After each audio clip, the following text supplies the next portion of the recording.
必賜福給他，咒詛你的，我必咒詛他。地上萬族都因你得福。亞伯蘭就遵照耶和華的吩咐去了，羅得也和他同去。亞伯蘭離開哈蘭嘅時間年75歲。亞伯蘭帶着他妻子撒萊和侄兒羅得，以及他們在哈蘭積蓄的財物、獲得的人口，往迦南地去。他們就來到迦南地。亞伯蘭經過這地，直至示劍的地方，摩利橡樹那裏。這時迦南人住在那地。耶和華向亞伯蘭顯現說：我要把這地賜給你的後裔。亞伯蘭就在那裏為他顯現的耶和華築了一座壇。第8節。從那裏他又遷到伯特利東邊的山，支架帳棚，西邊是伯特利，東邊是艾。他在那裏又為耶和華築了一座壇，求告耶和華嘅名。後來亞伯蘭漸漸往尼革夫去。跟住創世記第13章1至4節，亞伯蘭帶着他妻子和羅得，以及一切所有的，從埃及上尼革夫去。亞伯蘭的畜生和金銀極多。他從尼革夫漸漸往伯特利去，到了伯特利和艾的中間，當初他支搭帳棚的地方，也是他起先築壇嘅地方。亞伯蘭在那裏求告耶和華嘅名。今日我哋講題係求告耶和華嘅移民。我哋同心祈禱。主啊，求你向我哋説話，讓我哋能夠聽得明白，知道你要求我哋係要先去敬拜你，去侍奉你，然後先至可以得着福氣。求你幫助我哋，讓我哋聽得明白。我哋咁樣祈禱，奉主耶穌名求，阿們。好，相信大家都係從香港或者其他嘅地方移民嚟英國，所以每一個華人嚟到呢度嘅咧，都有佢自己嘅過去，即係每一個嘅移民，每個家庭，其實佢哋都有自己嘅背景同埋動機。咁咧，我係以前係做過一啲即係 YouTube 係關於係移民嘅，咁係俾基督徒睇嘅。咁咧喺個 YouTube 裏邊，佢哋有啲留言啦，有啲係反應咧，咁發覺咧佢哋有好多優先嘅次序，點解佢哋要選擇嚟移民嘅？咁啊有因為子女教育啦、政治原因啦、經濟啦，有啲想係揾工啦，佢有啲係退休嘅，有啲係家庭團聚嘅，有啲想揾啲安定嘅環境，或者覺得英國嘅醫療係好嘅，佢哋就喺度生活，希望可以得到一啲醫療嘅系統嘅援助，同埋減輕一啲工作嘅壓力。所以有啲人咧，因為做嘢做得太辛苦啦喺香港，所以嚟到呢度可以安靜一下。咁啊，今日我哋睇呢個嘅移民嘅過程裏邊咧，喺古代嘅移民同現代嘅移民好唔同啦。古代嘅移民咧係需要點啊？要帶埋家當咧，係要逐草而居嘅意思，即係話咧去到邊度就去邊度揾食。咁所以喺創世記第12章1節咁樣講，一個今次嘅移民係好特別嘅地方，就係唔係佢本身亞伯蘭想去移民嘅，而係話咧上帝話俾佢聽你要移民，所以咧耶和華就對亞伯蘭講：你要離開本地本族父家，往我所指示的地方去。咁呢度咧係要話俾佢聽，就話上帝主動話俾亞伯蘭聽，你要離開你所有嘅原先居住嘅地方。我必佢就有個答應咧，就話我必使你成為大國，我必賜福給你，使你的名為大，你要使別人得福。今次嘅移民咧，唔係除咗係佢本身得到利益之外，而且話俾佢聽，佢會賜福俾佢，而且話係可以令到咧佢識得嘅人或者唔識得嘅人，別人可以得福。咁所以咧一路咁喺第4節裏邊，亞伯蘭就遵從耶和華嘅吩咐就去咗啦。去嘅時候就同埋佢個侄兒羅得同佢一齊去。亞伯蘭離開嘅時候係年齡咧係75歲。咁咧，當佢喺呢個嘅情況底下接到呢個嘅信息，係知道要移民嘅時候，咁喺去到第7節嘅時候，亞伯蘭就喺嗰度咧就為向佢顯現嘅耶和華就築咗一座壇。咁跟住咧去到呢個第8節咧，佢開始去移民嘅時候，就開始移到伯特利東邊嘅山，喺嗰度支搭一個帳棚。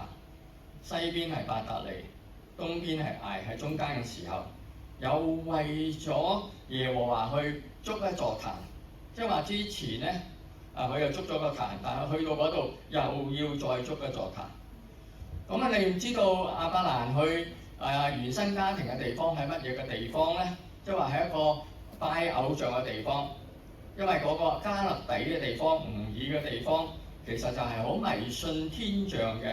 因為喺但以理書裏邊講，佢係迦勒底人咧，好多時就係一啲占卜嘅階層，即係比較係相信呢啲嘅星座嘅，咁咧，所以咧有術士啦，有啲念咒嘅啦，行巫術嘅人喺個原生家庭裏邊，喺呢個嘅地方，可能耶和華就覺得佢唔係好適合喺度居住，所以就話俾佢聽，指示佢離開佢本族本家。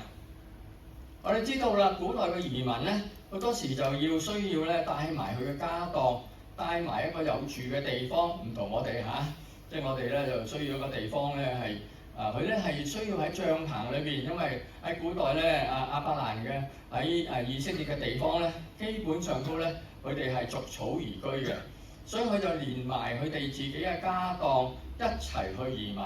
咁所以咧佢一定要帶埋帳篷喎，去到邊度？因為佢哋有好多牛羊嘅，咁牛羊係需要食草嘅，同埋有水源嘅，咁所以佢哋一定係要帶埋一啲帳篷，同埋帶埋啲家畜，因為啲牲畜其實就係佢哋嘅財富嚟嘅。所以其實移民咧好多時都係要好多嚮往一啲安歇嘅水旁，而且係好多時因為揾食逐草而居嘅。我哋見到佢有啲羊群嘅，佢一定係要揾到有水源嘅地方。或者喺現代嚟講就需要揾食啦，所以我哋睇翻成個嘅過程裏邊，頭先我哋都睇過啲經文㗎啦。我哋知道咧，佢去嘅時候就羅得都同佢一齊去，佢個侄一齊去。或者我哋都從呢個嘅圖表裏邊去理解一下，佢爸爸叫做他拉亞伯蘭，咁咧但係咧去到半路嘅時候，去到哈蘭呢個地方，哈蘭咧即係一個地方嚟嘅，就死咗。咁樣去所以咧呢個亞伯蘭繼續行程啦。咁亞伯蘭咧，佢有個兄弟咧就叫拿鶴，咁另外有一個兄弟咧叫做哈蘭，就同個地名一樣，但係咧已經括住咗啦。我哋知道佢已經過咗身。咁佢有個侄兒羅得，咁羅得咧咁同亞伯蘭咧係一個好好嘅關係嚟嘅，係一個親屬。因為當時咧亞伯蘭仲未有兒子嘅，咁所以佢未有仔嘅時候，羅得係佢最親嘅侄兒。所以咧，基本上佢咧可以講話同佢嘅仔咧係冇乜分別，因為佢都曾經咧都考慮過，好唔好將佢嘅身家全部俾晒羅得咧？咁當然亞伯蘭聽到上帝嘅指示，就話俾佢聽咧，我會賜福俾你同埋你嘅後裔。亞伯蘭咧就所以咧係嗰度咧就為耶和華築咗個壇。其實築壇嘅目的係乜嘢咧？就主要向神去表達咗一種感恩同埋奉獻，咁係喺築壇之後冇乜理由唔獻祭嘅。同時咧喺呢個情況底下咧，亦係可以要尋求神嘅指引，與神立約，見證神嘅恩典，同埋建立一個親密嘅屬靈嘅關係。所以佢嘅生活其實同呢個上帝係緊跟咁樣跟隨佢，跟隨上帝嘅旨意，離開佢本族、本地、本家。但係我哋睇到啦，好短嘅時間裏邊，當佢移民嘅時候，佢又捉咗另一個嘅壇喎，去到伯特利與艾中間嘅地方。咁究竟個分別喺邊度咧？第一個就係一個被祝福，覺得而家上帝答應咗去祝福佢，所以佢感恩去築一座壇。但係去到艾呢個地方嘅時候，又再築一個壇。究竟兩個壇有咩分別咧？獻祭上都有冇個分別咧？原來多咗喺經文裏邊係多咗一樣嘢，就係求告耶和華之名。開始咧喺呢個過程裏邊，移民嘅過程裏邊咧，一開始好似好順利咁樣，咁但係去到呢個中間嘅時間咧，開始慢慢咧，第二次嘅時候咧，佢就要多咗一個叫求告耶和華嘅名。好明顯咧，即係話咧開始要祈求咯喎。初初就神叫我去邊度，我咪去邊度咯。咁但係去到某一個階段嘅時候，佢多咗一樣嘢，就係佢要求告耶和華嘅名。我哋知道啦，古代嘅移民頭先講過，係要帶埋一個帳篷啦，要揾水源啦，要安置呢個畜生咧，其實唔係一件容易嘅事嚟嘅。咁所以喺呢個咁嘅情況底下，佢哋開始覺得係亞伯蘭開始覺得我哋要求告耶和華嘅名，唔係單單淨係離開本族本家，又去到某個地方裏邊，喺陌生嘅地方嘅時候，咁我知道要多一樣嘢，就係求告耶和華嘅名啦。呢個係最正常不過。如果今日我哋嘅移民嚟到英國嘅時候，可能咧你好感恩好順利，咁但係咧開始要諗下，我哋係咪要求告耶和華咧？係咪真係有困難咧？係咪其實求告耶和華其實係一個好正常不過嘅事情，所以我哋都要求告耶和華。其實我哋喺英國裏邊，其實都好多有類似嘅事情。我哋要安置我哋自己家人啦，自己要揾水源啦。咁所以咧，其實基督徒是否都需要去求告耶和華嘅名咧？其實我哋對移民嚟講，帳篷同埋築壇其實係同樣嘅重要。帳篷我哋知道要住嘅地方咧，築壇就係一個感恩嘅地方啦，與神交通嘅地方，其實同樣係重要嘅。咁喺呢個故事開始之後咧，發覺去到第10節咧，就出現問題啦。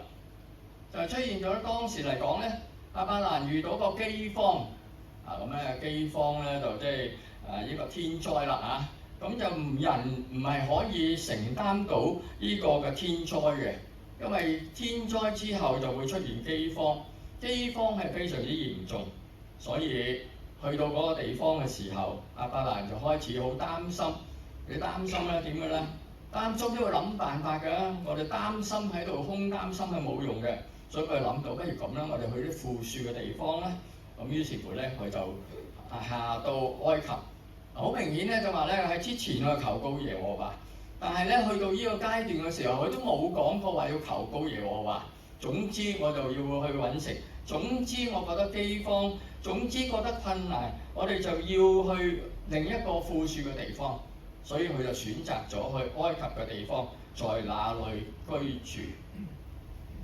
所以呢個經文裏邊都睇到，咁咧佢落到去呢個嘅埃及嘅時候，之前佢冇求告耶和華，佢只係自己憑着自己嘅處境situation 咁咧就於是乎覺得係我哋需要去一個更好嘅地方去寄居。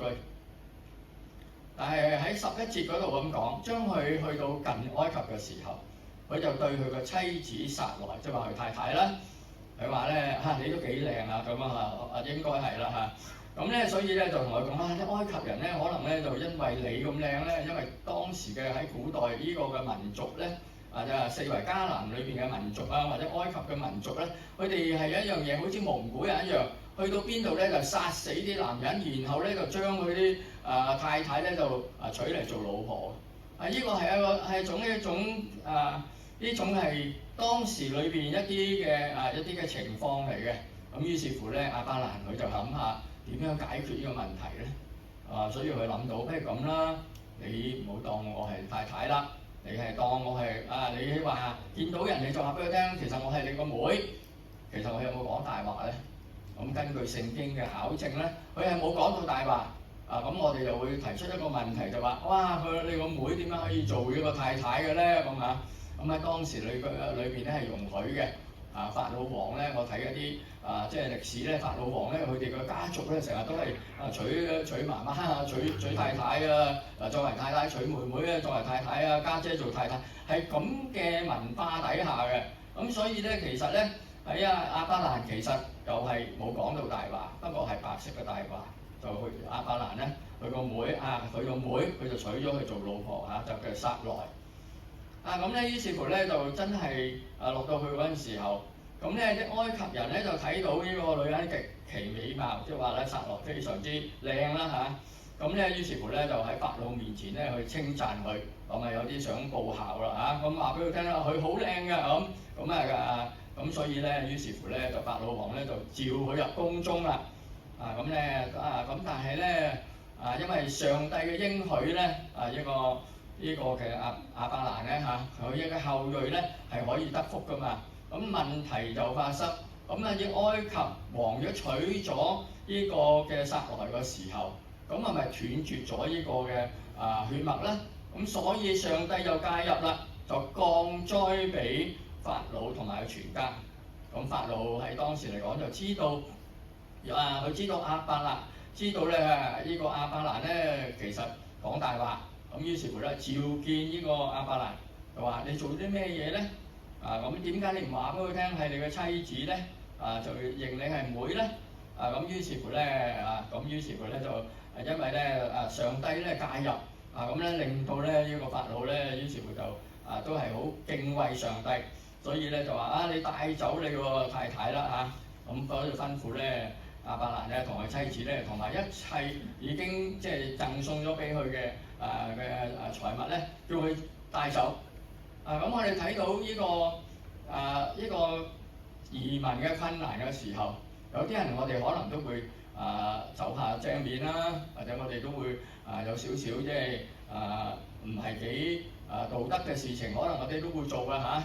咁但係咧咁於是乎咧佢就走啦嚇，咁帶埋啲牛羊啦。呢度咧，我哋要諗下啦。既然佢都以前嗰度咧，於是乎佢就要走啦，去邊度嘅地方咧嚇？咁咧佢就從埃及咧上到尼格夫去啦。咁咧尼格夫去喎嚇。咁去到之後咧，咁咧漸漸咧又去翻伯特尼同埋艾中間嘅地方。但係先前第二節裏邊講得好清楚啦。當初他支搭棚架嘅地方，也是他先築壇嘅地方。亞伯蘭喺裏求告耶和華。我哋睇到呢個成個嘅故事裏邊有少少唔同嘅地方，就話佢翻到嗰個原先落埃及之前嘅地方，嗰個地方又係佢去翻嗰個築壇嘅地方，佢開始去諗下，究竟我嚟到呢度去再築壇嘅時候，究竟個心情係點樣嘅咧？佢喺 physical 即係佢個實際嚟講，佢又多咗好多牛羊喎，多咗好多嘅得到好多嘅財富，又可以得到平安。但係咧，亞伯蘭喺嗰度咧係只係求告耶和華嘅名，冇為佢築壇。佢似乎咧好似喺度諗緊，其實我配唔配去築壇咧？我配唔配去感恩咧？我雖然係可以得到平安，又得到啲財富，去到自己以前築壇嘅地方嘅時候，究竟佢覺得自己嘅一個築壇，究竟係同以前有冇唔同咧？佢開始反省。正如咧，我哋有陣時我都勉勵弟兄姊妹，可能你去咗第二個地方，可能將來有一日你翻到嚟呢個教會，可能你就會坐翻喺同一個位置，可能會摸下自己嗰張凳。睇下回想翻以前點解我咁有呢個嘅屬靈上高嘅洞見，或者我咁努力去侍奉，而家冇咗，點算咧？我哋要回想一下，亞伯蘭就喺嗰度求告耶和華嘅名，佢回到築壇嘅地方，去求耶和華，但係冇築壇去獻祭。點解佢唔築壇去獻祭？會唔會覺得自己太嘅經歷太沉重，或者我哋雖然得到呢個財富，但係發覺得到呢個財富，但係佢心安唔安樂咧？佢自己先知道。財富增加咗，唔通就係呢啲財富控告緊亞伯蘭嘅良心，因為佢唔應該去欺騙法老王。當然上帝嘅介入都係有佢嘅恩典。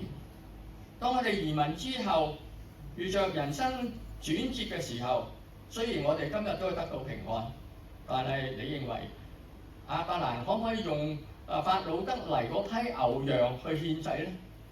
似乎未必一定，所以佢就冇去獻祭，只係求告耶和華嘅名。另一個難題開始解決咗，或者佢求告耶和華嘅名嘅時候，可能佢都去認罪、去悔改，但係又出現另一個問題嘅，移民經常會遇到嘅就係相見好同住難。唔知大家有冇咩感受？好多時我哋嚟到呢度，可能投靠親戚去住3兩日冇問題，但係住2、3個月、3、4個月、半年，我哋開始覺得有問題。咩問題咧？個生活習慣又唔同，同埋我哋知道呢個相見好同住難呢個嘅説法咧，其實喺華人嚟講都非常之普遍，大家都會明白，唔需要多講。咁所以喺度出現咗咩問題咧？出現咗就係亞伯蘭同羅得佢個侄兒，好多羊、好多牛群、羊群同埋帳棚。似乎咧好似咧佢哋住喺一齊嘅時候，佢哋兩個雖然係好好嘅親戚關係，但係佢哋嘅財富多咗喎。有陣時咧財富多咗先會出問題喎。冇嗰陣時候點啊？人可以共咩啊？富貴係嘛？唔可以咩啊？共患難啦係咪？而家唔可以共富貴喎，而家係嘛？可以共患難，唔可以共富貴啦嚇。咁兩個人都富貴點算咧？啲僕人就爭執啦，大家都要爭資源啦，去飲水啊，尋求資源啊。咁所以佢哋起咗爭端。咁點解決咧？起咗爭端咧，喺移民嘅過程裏邊起咗爭端，咁分開咯，最好嘅辦法。咁我哋可以睇到啦嚇。我哋睇到啦，佢分開嘅時候咧，我哋睇到一個人嘅移民嘅質素出嚟。羅得同亞伯蘭佢兩個想分開，亞伯蘭就讓羅得去揀，讓羅得去揀先。你向東我就向西，你向南我就向北。佢話一切都要隨你。但耶和華就同佢咁講啦，你要從所在嘅地方，佢話俾你聽咧，有一個好好嘅一個福氣俾你，就係你只要觀看你望到嘅一切所有嘅，我都會賜俾你同埋你嘅後裔，直到永遠。佢話咧可以講話你後裔都好似地上嘅泥土咁多，數唔盡嘅後裔嚇。只要你走到去邊度，望到邊度，我都會賜福俾你。亞伯蘭聽到呢個應許嘅時候，佢就去遷移佢嘅帳棚，來到個希伯倫呢個地方，喺萬利嘅橡樹那裏，為耶和華再築咗一座壇。佢呢個就係佢信心啦。佢之前信心係好大，佢離開本族本家，去到個地方裏邊去求告耶和華。後來又為耶和華築咗壇，但係落埃及之後佢冇再築壇。而家神再一次應許俾佢嘅時候，佢就再喺嗰度為耶和華再築一座壇。咁呢個亞伯蘭同埋喺希伯來嘅地方，喺希伯來嘅地方，喺萬樹底下築一個壇，重新嚟到神嘅面前。希伯倫就係交通嘅意思，即係話咧同神上再一次去有溝通。萬利嘅意思就係力量，佢要重新得力。亞伯蘭雖然經過屬靈上高嘅失敗，但佢係要翻到呢個地方裏邊，喺神嘅面前裏邊去築壇求告耶和華，與神去交通並重新得力。我哋頭先講咗咁多，我哋有少少嘅回顧，希望大家咧唔好瞓着因為都我相信好幾場下都幾難頂啊！亞伯蘭咧75歲離開本族本家，去神指示嘅地方去，前途係非常之美好嘅。想佢知道呢個賜福，所以佢每到一個地方咧，佢都去築壇同埋求告神嘅名。但係好景不常啦，頭先佢講價啦，喺迦南地嘅時候發生饑荒，咁啊，所以咧好似咧人咧好似初初明白神嘅旨意，但係另一方面我哋又好似對某啲嘢遇到困難嗰時候，我哋又冇堅強嘅信心，繼續去等候神去成就。我哋睇到目前嘅困難嘅時候，我哋要諗下點樣解決佢。當然啦，亞伯蘭係一家之主，咁佢有責任要照顧全家人嘅生活，呢個態度係正確嘅，亦唔可以逃避，唔可以退縮嘅。咁我哋回想到我哋移民係咪好多難處咧？咁喺呢段時間裏邊發生好多事情啦。喺去下埃及嘅地方，佢咧就失敗咗。第二，佢又跟住咧個侄兒啊嘛，要同佢離開，要分開。咁當時嘅亞伯蘭係未生以撒嘅，未有仔嘅。咁羅得可以講話係佢至親嚟嘅。點解我哋接話佢係一個至親最錫佢嘅咧？甚至話將佢嘅身家都俾佢嘅，未有仔之前。咁點解咧？因為我哋喺經文裏邊發覺咧，當時軍閥嘅混戰嘅時候，羅得被擄去啊，俾人攞走咗。跟住咧被擄劫咗，佢義無反顧咁樣召集咗自己嘅壯丁，只有318人啫。點去追趕，直接彈嘅地方就去救翻羅得。擊敗嗰啲嘅敵人。於是乎咧將佢嘅財物同埋羅得咧，完全係攞翻嚟為佢出頭，好夠義氣，而且係好愛佢嘅侄兒嘅。佢好有情有義。喺呢度咧，所以咧佢咧翻嚟嘅時候，佢經歷咗咁多嘅時候，又經歷咗僕人相爭，經歷咗離開嘅時候，希伯來佢去到希伯來萬利橡樹嗰度居住嘅時候，佢就要為耶和華築一座壇，去感謝上帝喺呢段時間裏邊幫助佢哋。亞伯蘭都其實好耐已經冇為耶和華築壇，佢經歷咗人生嘅轉折之後，佢再想到去築壇，就令到佢重新得力，繼續佢嘅人生嘅旅程。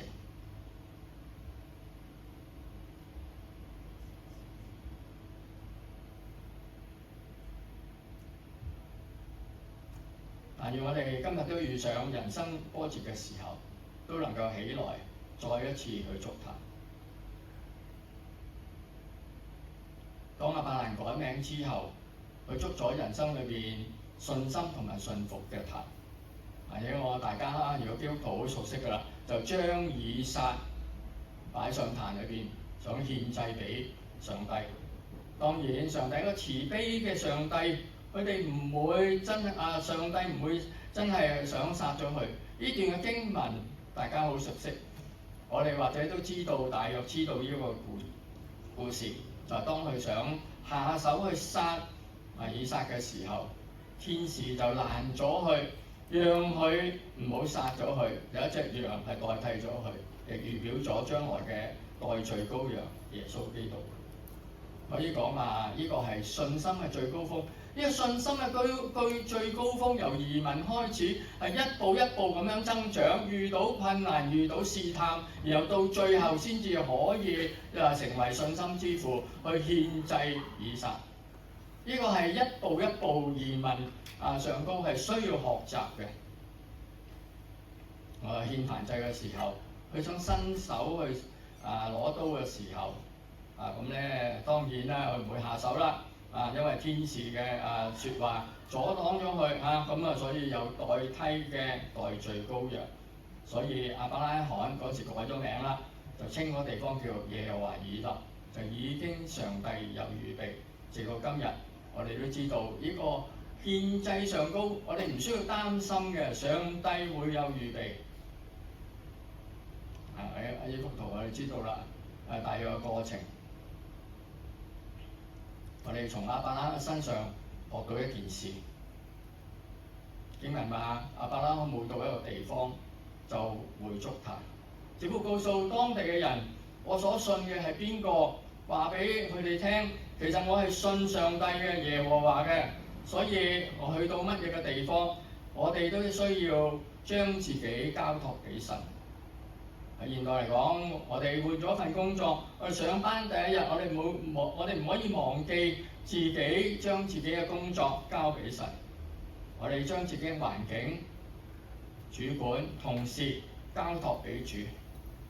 築壇係應該係我哋人生裏邊每去到每個地方，第一件要做嘅事，就係向神宣告：我倚靠你。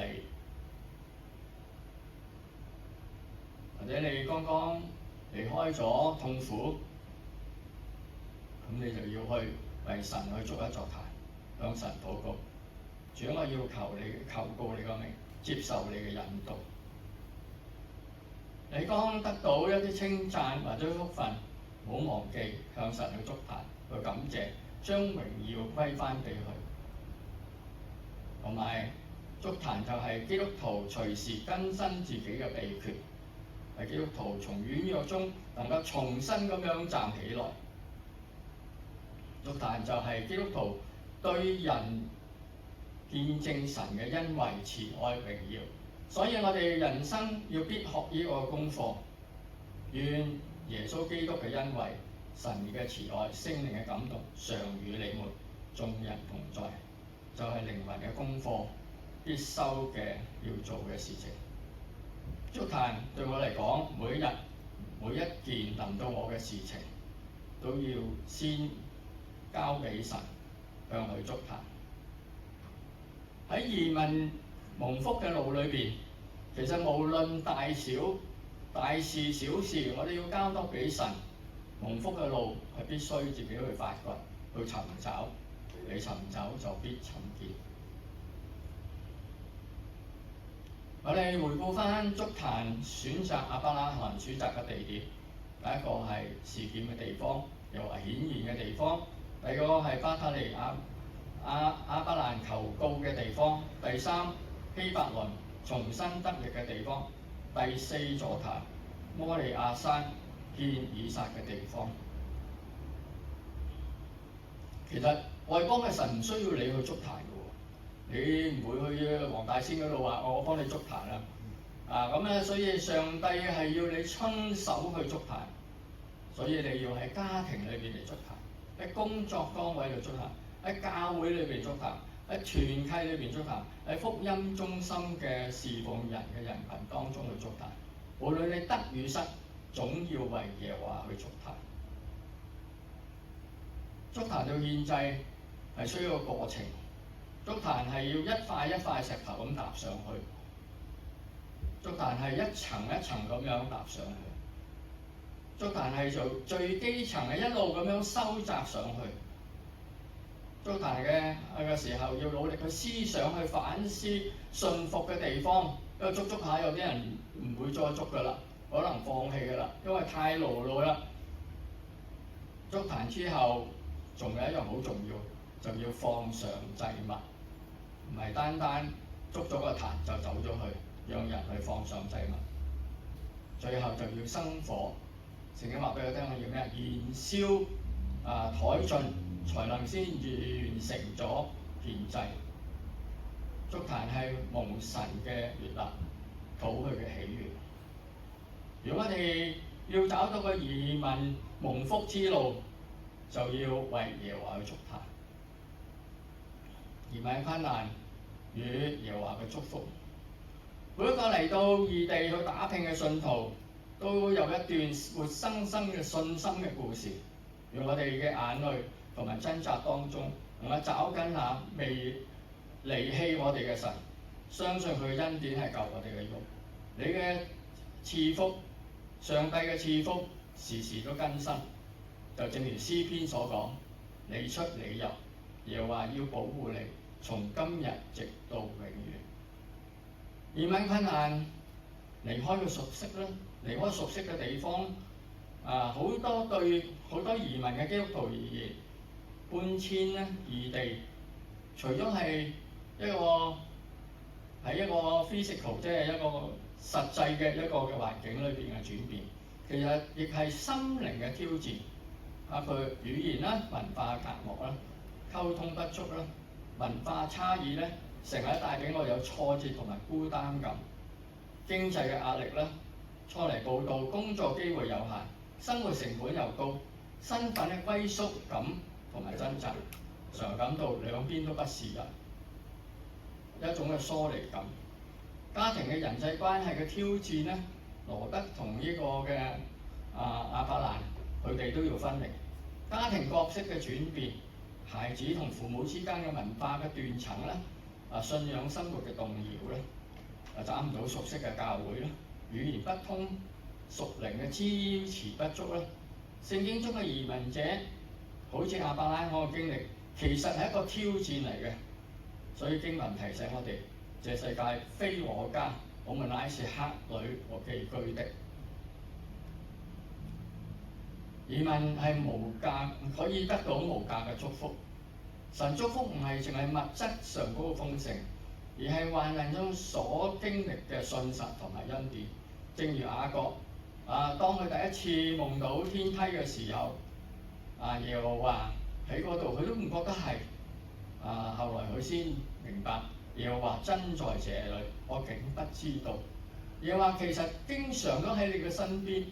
你哋咧就可以蒙福，可以活到今天，其實都有呢個嘅一個福氣喺度。所以我哋知道移民嘅過程裏邊，有人可以得到蒙福，能夠認識神。